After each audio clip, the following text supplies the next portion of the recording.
Herzlich willkommen zu einer neuen Folge Chrüsimüsi hier aus meiner Werkstatt. In dieser Woche will ich euch meine neueste Maschine vorstellen. Was es genau ist, seht ihr nach dem Intro.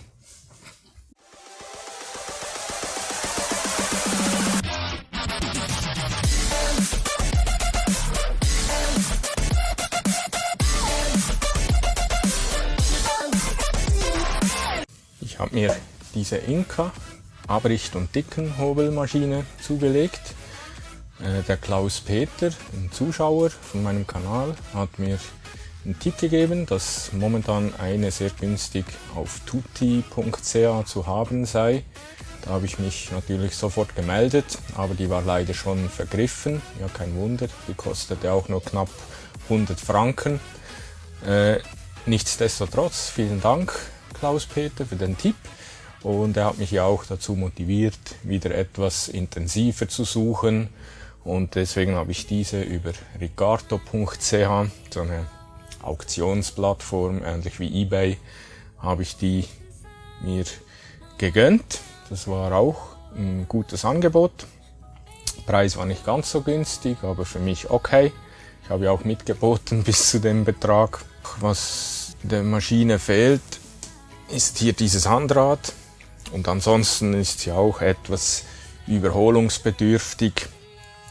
Die fehlenden Teile werde ich mir noch bestellen. Gibt's ja alles noch neu. Und ich werde die Maschine komplett zerlegen und reinigen und alles neu einstellen.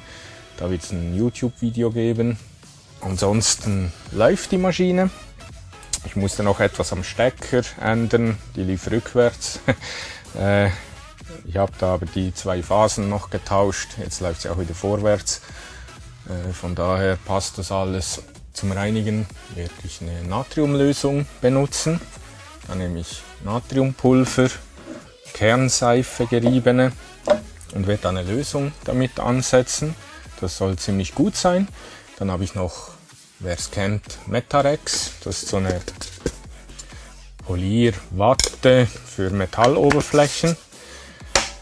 Sicherlich auch ganz hilfreich und da freue ich mich richtig drauf, die zu zerlegen und wieder zu überholen und dann zu benutzen.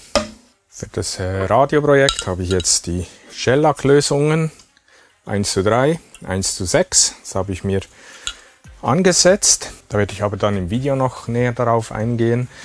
Es dauert noch eine Weile, bis die nächste Folge kommt, weil wir finden aktuell ziemlich wenig Zeit, daran weiterzumachen. Ich hoffe, dass wir da nächste Woche noch etwas machen können. Ja, braucht halt alles Zeit, aber das Video wird kommen. Ich freue mich jedenfalls drauf. Jo, dann war's das wieder mit dieser Folge Chrüsimüsi.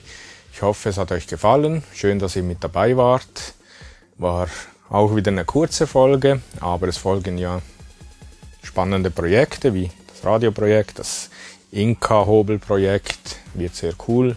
Also bleibt dran, abonniert den Kanal, falls ihr das nicht verpassen wollt. Und dann bedanke ich mich fürs Zuschauen, wünsche euch einen schönen Tag, macht's gut, bis bald. Ciao, ciao.